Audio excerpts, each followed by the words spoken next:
Beneath the blue waves and white sands of the Caribbean, countless stories are buried. Stories of pirates, treasure, and colonial conquest. But the most powerful stories are often the ones that have been deliberately silenced. Stories of resistance, of the fight for freedom against impossible odds. Today we're telling one of those stories. It's about a plan so shocking, so drenched in a desire for vengeance, that even a whisper of it sent terror across the entire region. The year is 1831. On the small mountainous British island of Tortola, a letter is intercepted. This isn't idle gossip or a merchant's ledger. It's a blueprint for a revolution. It's a plan cooked up in secret by the island's enslaved people that's both breathtaking in its audacity and chilling in its detail. The plot was simple and brutal. On a designated night, they would rise up. They would kill every single white man on the island. They would seize the plantations, the wealth, and the white women. And then they would sail to freedom, to the one place in the world that represented an impossible dream, and the free Black Republic of Haiti. This is the story of that plot, a moment when the oppressed dreamed of turning the world upside down. It's the story of what happens when the thirst for freedom becomes a thirst for blood. To understand the kind of desperation and rage that fuels a plan like that, you have to understand Tortola in the early 19th century. From a distance, it was a paradise, a jewel of the British Virgin Islands, with lush green hills rolling down to turquoise waters. But for most of the people living there, it was hell on earth. Tortola was a sugar island, and sugar was paid for not in gold, but in human suffering. The entire economy was built on the backs of enslaved Africans. The numbers alone tell a stark story. In 1717, there were 547 enslaved black people on the island. By 1756, that number had exploded to over 6,100. These weren't just statistics. They were lives stolen from Africa and forced into relentless labor under a punishing sun. Working on a sugar plantation was a death sentence. From cutting cane with machetes to the horrific dangers of the boiling houses, life was short and agony was long. Limbs were crushed in grinding mills and skin was seared by boiling sugar. The slightest mistake was met with the whip, the brand, or worse. The white planter class, a tiny minority, lived in grand houses on the hills, their wealth and comfort a direct result of the misery they inflicted below. They didn't see the enslaved as people but as property. This dehumanization was absolute.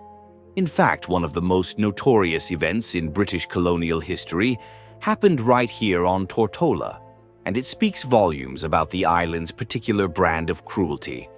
A planter named Arthur William Hodge was so sadistic, so monstrous in the torture and murder of the people he enslaved, that the other colonists were eventually forced to act. In 1811, he was publicly hanged for his crimes, the only British man ever executed for murdering an enslaved person. But think about that.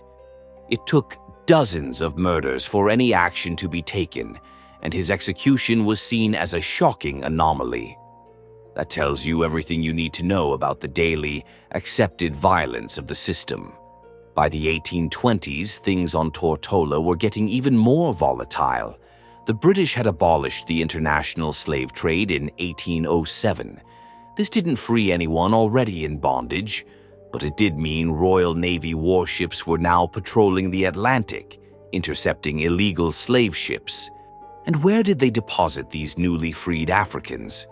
Places like Tortola. Suddenly, enslaved people on the plantations were seeing hundreds of other black men and women walking the island as free people after serving a period of forced apprenticeship. Imagine the psychological impact. To see freedom with your own eyes, to know it's possible while you're still in chains, must have created a burning, unbearable sense of injustice. Rumors were constantly swirling. Whispers that the King of England had already granted emancipation, but that the local planters were hiding it, had sparked uprisings on the island in 1790, 1823, 1827, and 1830. Each one was crushed, the ringleaders executed. But the dream refused to die, because the enslaved people of Tortola and across the Caribbean had a powerful symbol of hope, a North Star. That symbol was Haiti. Just a few hundred miles across the water was the only free black republic in the world. The Haitian Revolution was a story every enslaved person knew. It was the story of the impossible becoming real. Enslaved Africans had risen up, defeated the armies of France, Spain, and Britain, and built their own nation. Toussaint Louverture, Jean-Jacques Dessalines. These weren't just names, they were legends. For the planters, Haiti was a nightmare. For the enslaved, it was a promise. It was the place you dreamed of when the whip fell. And in 1831, the enslaved of Tortola decided they wouldn't just dream of Haiti anymore. They would bring Haiti to Tortola. The plan grew in the hushed conversations of slave quarters and secret meetings held under the cover of darkness. The 1831 Tortola conspiracy wasn't the work of one charismatic leader whose name goes down in history. It seems to have been a collective grassroots plot, a shared vision of vengeance born from generations of shared suffering. That makes it even more remarkable. This wasn't about one man's ambition, it was about a people's resolve. The details that were later pieced together were as methodical as they were shocking. It was a three-stage plan for total annihilation and escape. Stage 1 was extermination. On the chosen night, coordinated groups would move across the island. Their target, every single white male, planters, overseers, merchants, officials, no one would be spared. This wasn't a plan for taking hostages. It was a plan for eradication, a complete and violent reversal of power. Years of brutality had taught them the system couldn't be reformed. It had to be destroyed. The second stage is what caused the most outrage across the Caribbean. The plan was to seize the white women. This detail, often sensationalized, has to be understood in its grim context. For centuries, enslaved black women had been systematically subjected to sexual violence by their white masters. It was an assertion of power, a tool of terror. The conspirators' plan to take the white women was a dark mirror of their own reality. It was a symbolic act of turning the tables, of seizing the last and most protected property of the men they were about to kill. Their final destination was Haiti, and the plan was to take the women with them. The third and final stage was the escape. After eliminating the male population, they would seize the ships in the harbor at Road Town. Tortola's isolation was a curse, but its ships were a lifeline. Now, those ships would become their vessels of freedom. The goal was to load the ships with the island's wealth, the captured women, and every enslaved person who wanted to go, and set sail south for Port-au-Prince, Haiti, to arrive in the free Black Republic not as refugees but as conquerors. The sheer audacity is hard to overstate. This wasn't a spontaneous riot, it was a calculated plan for regime change. It required a level of trust that's almost unimaginable in a world where you could be sold away from your family at any moment. A single informer could get everyone tortured and executed, yet hundreds of people were brought into the conspiracy, communicating through a secret network right under the noses of the overseers. Colonial accounts would later dismiss the plot as not especially well formulated, but this was likely just the planters trying to calm their own nerves, to reassure themselves that it could never really have worked. The evidence, however, suggests a serious and widespread conspiracy. They were gathering what weapons they could, machetes, tools, maybe a few smuggled guns. They were identifying targets and coordinating timing. They were risking everything for a chance at freedom. The penalty for failure wasn't just death, but death by unimaginably cruel means. For them, the risk was worth it. The revolution on Tortola was over before it began. The entire elaborate plan was brought down by an intercepted letter. We don't know who wrote it or who it was for, but its discovery was like a lit match in a powder keg. The plot to kill the white men, seize the women, and flee to Haiti was laid bare. Panic was instant and absolute. Terror gripped the small white community. Every enslaved person was now a potential assassin. Every farm tool was a potential weapon. The planters barricaded themselves in their homes, their fear a stark contrast to their usual arrogance. Suddenly, they knew their captives had been actively plotting their demise. The authorities moved fast. A frantic message was sent, and soldiers were brought in from the neighboring Danish island of St. Thomas to bolster the local militia. The crackdown was swift and brutal. Suspects were rounded up from plantations all over the island. The flimsiest evidence, an overheard conversation, a past accusation, was enough to get you arrested. The trials were a foregone conclusion. The goal wasn't justice, it was retribution. A number of the accused plotters were found guilty and sentenced to death. The executions were a public spectacle, a grim warning to anyone else who might get similar ideas. The dream of a liberated Tortola ended at the gallows. In the aftermath, the chains on Tortola were pulled even tighter. Surveillance increased. Harsher restrictions were placed on the movement and assembly of enslaved people.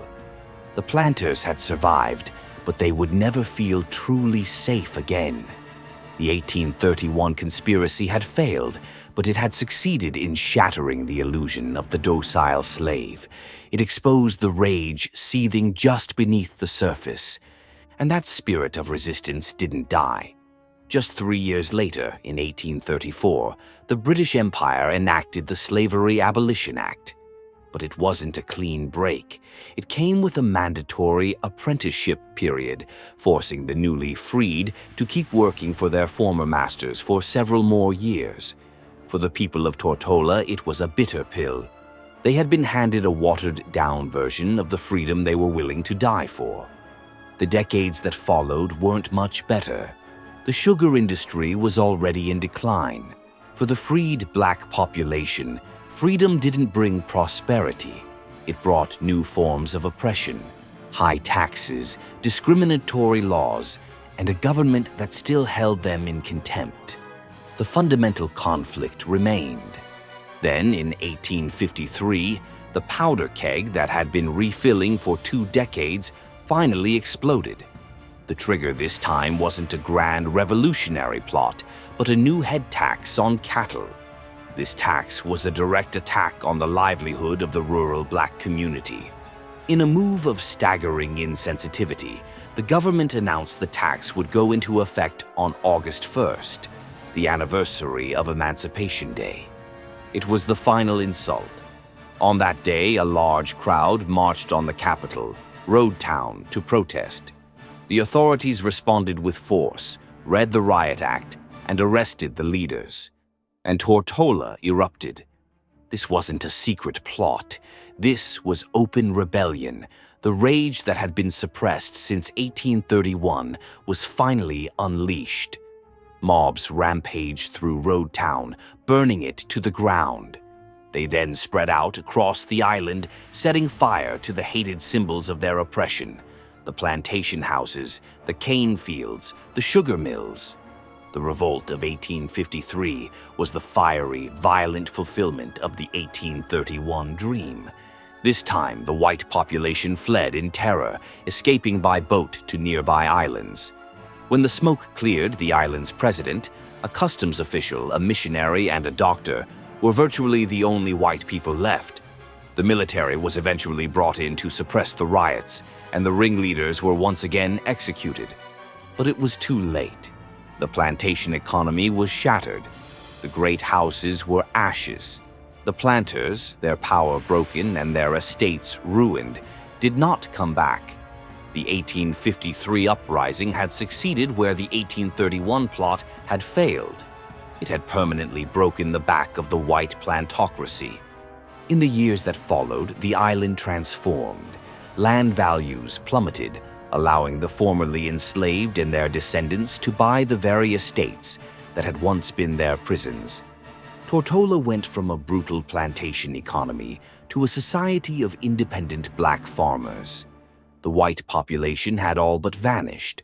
One report from 1893 claimed that as few as 2 white people remained on the entire island. The revenge of the enslaved, though it took decades, was ultimately complete. The story of the Tortola conspiracies is a powerful reminder that history is shaped not just by the powerful, but by the relentless courage of those who refuse to be oppressed. These stories are often hidden, but they deserve to be told. If you found this story compelling, please take a moment to like this video and subscribe to the channel for more deep dives into the forgotten corners of history. The 1831 plot on Tortola is more than just a failed conspiracy. It's a window into the heart of a system built on unimaginable violence and the extreme measures people will consider to escape it. The plan was brutal, but it was forged in the crucible of a far more brutal reality. A world where their bodies weren't their own, and their lives were valued less than livestock. When you look at it alongside the 1853 Uprising, the story of Tortola stops being one of failure. It becomes a multi-generational saga of defiant resistance that ultimately succeeded.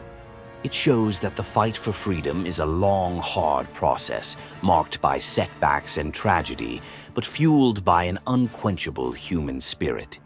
The men and women of Tortola may not have achieved revenge in the exact way they plotted in 1831, but through their unwavering resistance, they tore down the world of their enslavers and built a new one from the ashes. Their legacy is the island itself,